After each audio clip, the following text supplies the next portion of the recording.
Okay, so I started the program using sudo python ranger.py dash filter, which is going to be HSV because that's the value we're trying to find, and we're using the webcam.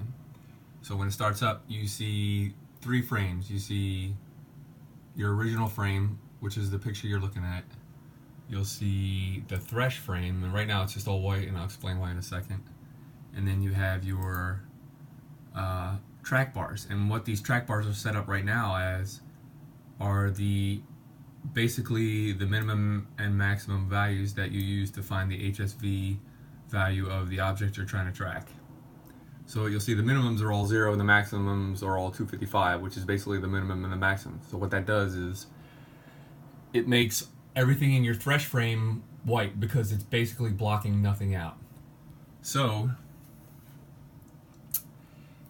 if we go to our video frame and I'm trying to track this lid here, it's basically a blue lid. The lighting is kind of crappy here.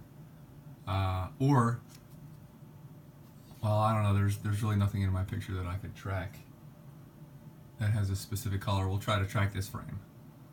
So what I'll do is I'll adjust these bars, which are basically the red, blue, and the green minimum values, until I only have that blue item or the blue lid on my thresh screen. So I'm going to adjust that really quick right now, and you'll notice that if you go too high on the minimums, everything will disappear. Notice how the thresh frame is changing. It's getting black and black and black. And now I know this is kind of shaky, but you'll see that the blue lid has kind of went black. So I'm going to back off a little bit, right, until the blue frame comes back. And just the blue frame. And then I can adjust the other ones. Oh, see, the blue lid kind of disappeared there. And then I'm going to go all the way up on this one. And you'll see the blue lid kind of disappear there, so I'll bring it back. Then what I'll do is I'll take the maximums and decrease those until I don't lose any of the blue frame or the blue lid. So I can pretty much go almost to 0 on that one. That one's probably like 42. This one, and you'll see other things starting to disappear, right? Everything's leaving the image, the thresh image, except the blue. And then once I get to that point, I'm going to bring that back up so that just the blue's there, and then adjust this final one until everything pretty much disappears except that. Now there may be some other blue things like in the room, but that has pretty much, and you could tweak the values a little bit, but whatever object you're trying to track, you could just use this filter, obviously with a more steady camera, and get rid of all the things that you don't need in the image. So as you can see, like when I try to adjust that value, the blue lid kind of disappears, but I can adjust the other values to try to keep it as close to possible as getting rid of everything. So that's pretty much, at this point,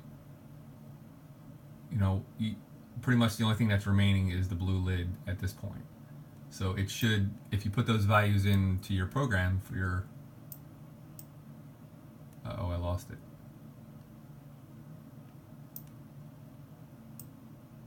I have to bring that back, maybe adjust it a little bit more. But certain images in better lighting conditions, you can get a much better value. So then you look at those values, and that's basically your HSV minimum and then your HSV maximum. The 23, 14, 61, which is your minimum, and then 44, 95, 100 is the maximum for that blue lid that I was tracking there. And those other items, there may be some blue reflecting off of like the monitor or whatever, but that pretty much removes those items. And you'll see from moving the image around, it kind of disappears in certain lighting conditions. And my hand shows up. So you have to understand that when you're tracking something, there are dynamic lighting conditions that may affect your image when you're trying to track something that kind of goes askew or sideways or reflects more or less light. So you may have to end up playing with the object and rotating it 360 degrees and getting the values to find that particular item for all angles, and then you won't have to worry about losing that item when you're tracking it. So as you can see, it kind of disappeared moving it around, and that's pretty much it. And then you put those values in your program,